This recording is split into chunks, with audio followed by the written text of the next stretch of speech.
Baik, bismillahirrahmanirrahim. Assalamualaikum warahmatullahi wabarakatuh. Perkenalkan, nama saya Nurhadianti, program studi Perbankan Syariah Perbankan Syariah kelompok 1.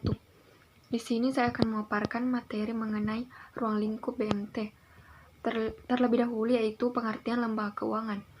Lembaga keuangan di sini adalah badan usaha yang mengumpulkan aset dalam bentuk dana dari masyarakat dan disalurkan kepada masyarakat dalam bentuk pinjaman dengan memperoleh hasil dalam bentuk bunga. Kemudian adapun lembaga keuangan syariah yaitu badan usaha yang kegiatannya bergerak pada bidang keuangan yang asetnya berupa aset keuangan berdasarkan prinsip syariah. Kemudian lembaga keuangan di Indonesia dibagi dalam dua kelompok, yaitu lembaga keuangan bank dan lembaga keuangan non-bank.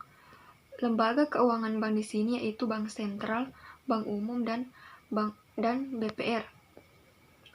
Kemudian yang kedua lembaga keuangan bukan bank atau non-bank yaitu pasar modal, pasar uang dan falas, koperasi simpan pinjam, pegadaian, leasing atau pembiayaan, asuransi, BMT, dan lain-lain. Kemudian yaitu kita beralih pada pengertian BMT. Istilah Baitul Mal wa Tamwil atau BMT di sini berasal dari dua kata, yaitu Baitul Mal dan Baitul Tamwil. Istilah Baitul Mal berasal dari kata bait dan al-mal. Al-mal adalah bait artinya bangunan atau rumah, sedangkan al-mal adalah harta benda atau kekayaan. Jadi Baitul Mal dapat diartikan sebagai perbendaharaan umum atau negara. Baitul Mal lebih mengarah pada usaha-usaha pengumpulan dan penyaluran dana yang non-profit seperti zakat, infak, dan sedekah. Kemudian Baitul Mal dilihat dari segi istilah fikih, yaitu suatu lembaga atau badan yang bertugas untuk mengurusi kekayaan negara, terutama keuangan, baik yang berkenaan dengan soal pemasukan, pengelolaan, maupun yang berhubungan dengan masalah pengeluaran dan lain-lain. Istilah Baitul Tamwil berasal dari kata bait dan tamwil. Bait adalah rumah, at-tamwil adalah pengembangan harta. Jadi, Baitul Tamwil adalah suatu lembaga yang melakukan kegiatan pengembangan usaha-usaha produktif dan investasi dalam meningkatkan kesejahteraan pengusaha mikro melalui kegiatan pembiayaan dan menabung atau berinvestasi.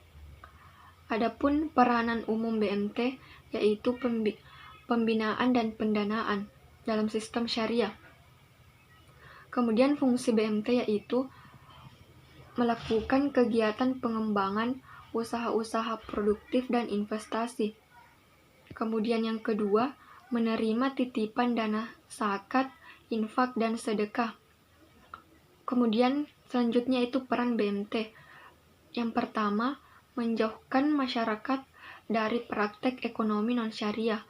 Kemudian yang kedua, melakukan pembinaan dan pendanaan usaha kecil. Kemudian yang ketiga, melepaskan ketergantungan pada rentenir. Kemudian yang keempat, menjaga keadilan ekonomi masyarakat dengan distribusi yang merata. Kemudian prinsip BMT. Prinsip BMT di sini terdiri atas 3, prinsip bagi hasil, jual beli, dan non-profit. Kemudian manfaat BMT.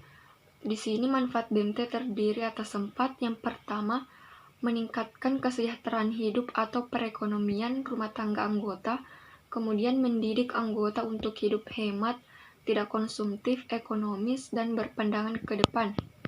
Kemudian anggota dapat memperoleh pelayanan modal usaha. Kemudian yang terakhir, adanya akad pembiayaan yang berpola bagi hasil akan melatih anggota berpikir kalkulatif dan musyawarah. Mungkin itu saja materi yang sempat saya paparkan. Sekian. Wallahu muwaffiq ila aqwamit thoriq. Assalamualaikum warahmatullahi wabarakatuh.